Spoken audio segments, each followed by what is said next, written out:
ان اللہ کان علی کل شیء شہیدا، یقیناً اللہ تعالیٰ ہر چیز پر گواہ ہے۔ اب آئی ہے وہ آیت، اصل میں کانٹے دار آیت جو ہے، جو عورتوں کے حلق سے بہت مشکل سے اترتی ہے، کانٹا بن کر اٹک جاتی ہے۔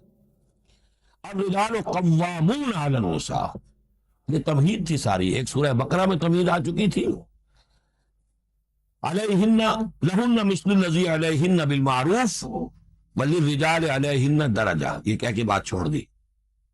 آگے آئے لا تتمنوا ما فضل اللہ بعضهم علی بعض، اور مزید اس کے لیے ذہنی جو ہے تیاری کر دی۔ اب آ رہی ہے وہ چیز جو چبھنے والی چیز ہے، الرجال قوامون علی النساء، مرد عورتوں پر حاکم ہو۔ یہ میں ترجمہ زور دے کر رہا ہوں۔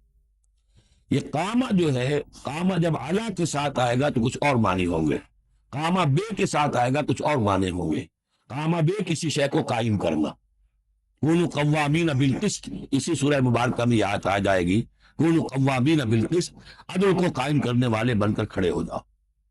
قامہ علا، کسی کے اوپر سر پر مسلط ہونا، یہ ہے گویا کہ ایک درجہ حاکمیت ہے۔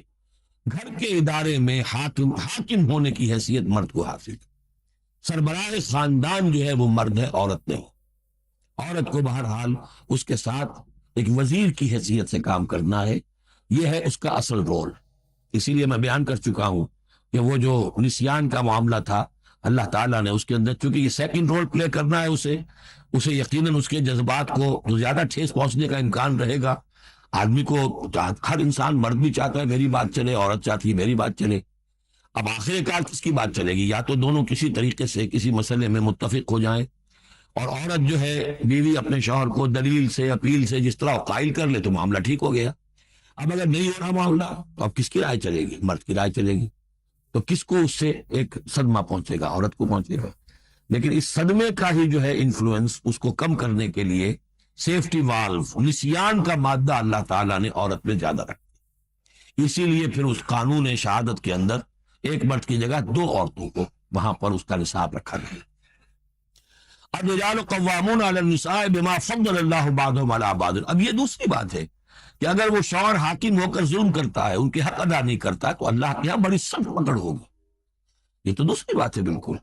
لیکن یہ کہ جو قانون ہے اسلام کا وہ یہی ہے کہ یہ اختیار دیا گیا، اب آپ اس اختیار کا غلط استعمال کر رہے ہیں، آپ اس کو ظلم کا ذریعہ بنا رہے ہیں، تو اس کی سزا اللہ تعالیٰ کے ہاں آپ کو مل جائے گی۔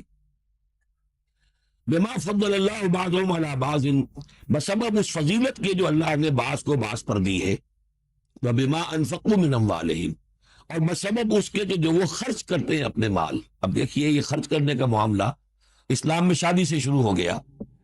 شادی مرد کی بھی ضرورت ہے، عورت کی بھی ضرورت ہے، لیکن مرد مہر دیتا ہے، عورت مہر وصول کرتی ہے، تو جو خرچ کرنے والا ہے اب اس کی ایک حیثیت دوسری ہو گئی۔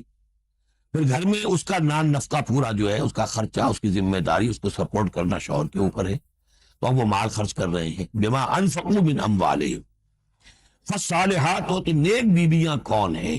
جو کہ ایک یوں سمجھیے قرآن کے نزدیک ایک عورت کا جو اچھا کردار ہونا چاہیے، ایک خاتون خانہ کی جو بہترین روش ہونی چاہیے، وہ یہاں 3 الفاظ میں آئی ہے۔ فالصالحات، ہو نیک بیویاں، قانتات، ایک تو فرما بردار ہوگی، شوہروں کی فرما بردار، حافظات للغیب، غیب میں حفاظت کرنے والیاں، یعنی ظاہر بات ہے کہ مال ہے کسی کا تو گھر میں ہے، وہ تو کام پہ چلا گیا ہے، اب وہ کس کی حفاظت میں؟ بیوی کی حفاظت میں۔ اسی طرح بیوی کی جو عصمت ہے وہ در حقیقت مرد کی عزت ہے، اب وہ اس کی عزت کی حفاظت کرے اس کی غیر موجودگی میں۔ اسی طرح مرد کے راز ہوتے ہیں، سب سے زیادہ بڑھ کر جو ہے رازدان، وہ تو بیوی ہوتی ہے۔ تو 3 اعتبارات سے حافظات للغیب، حافظات للغیب، غیب میں حفاظت کرنے والیاں، شوہر کے مال کی، شوہر کے رازوں کی، اور شوہر کی عزت۔ بما حفظ اللہ، اللہ کی حفاظت سے، حفاظت ہے تو اللہ کی، لیکن جیسے رازق اللہ ہے، لیکن کام تو انسان کو کرنا پڑتا ہے، رزق کمانا پڑتا ہے۔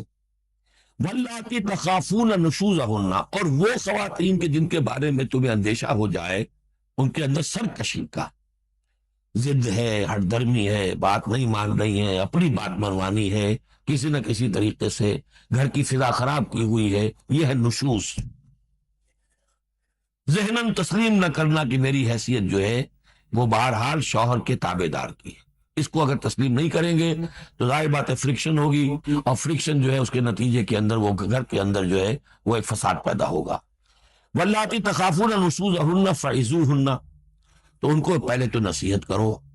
واہجروہن فی المضاجع، دوسرے تنبیہ کے طور پر ان سے تعلق اپنے بستر علیحدہ کر لو، اور ان کے ساتھ وہ تعلق ذل و شو جو ہے کچھ عرصے کے لیے بند کر دو. وَاضْرِبُوهُنَّ، اس پر بھی ٹھیک نہ ہو تو انہیں مارنے کی بھی اجازت ہے. اس میں حضور نے جو روکا ہے وہ یہ ہے کہ چہرے پر نہ مارا جائے، اور کوئی ایسی مار نہ ہو جس کا مستقل نشان جسم پر پڑے. اب یہ چیزیں اللہ کا کلام ہے، اس کے اندر جو ہے کوئی ہمارے لیے کوئی جھجک نہیں ہے. معاشرتی زندگی کو ٹھیک رکھنے کے لیے اس کی ضرورت پیش آئے تو وہ بھی کرنی ہوتی ہے. فَإِنْ أَطَعْنَكُمْ، پھر اگر وہ تمہاری اطاعت کریں، فَلَا تَبْغُوا عَلَيْهِنَّ سَبِيلًا، اب ان پر خام خواہ کی زیادتی کرنا، پچھلے غصے نکالنا، بار بار جو ہے وہ اپنے غصے کا اظہار کرنا، یہ بھی ٹھیک نہیں ہے. ان اللہ کان علیٰ کبیرہ، یقیناً اللہ تعالیٰ بہت بلند ہے، بہت بڑا ہے.